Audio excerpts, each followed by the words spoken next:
Hej och välkomna tillbaka. As you all know, we don't have the continuous form in Swedish. Instead, we often use hålla på when we want to emphasize that we are in the middle of something. Also, if you don't want to miss out on the next videos, make sure to subscribe. Nu kör vi!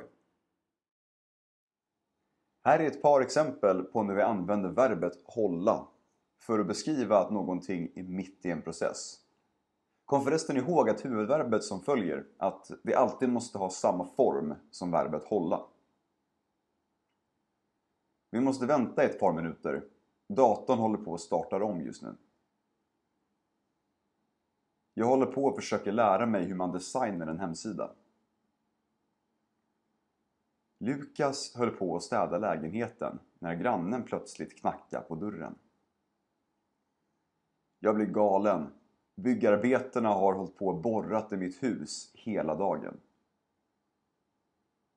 Vi kommer hålla på och vårstäda hela dagen imorgon.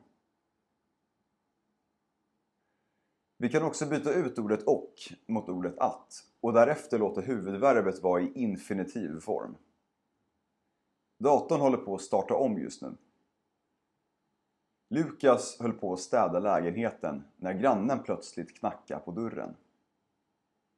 Betydelsen här förändras inte, men betydelsen kan förändras när du vill säga att någonting är väldigt nära att hända.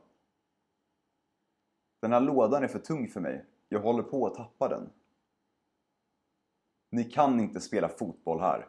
Jag höll på att bli träffad i huvudet av bollen nyss. Hålla på med något kan också betyda att man är aktiv inom något. Jag håller på med klättring och film på fritiden. Hålla på med kan också antyda att du tycker att personen som du pratar med gör något konstigt eller fel. Vad håller du på med? Thank you for watching. Vi ses!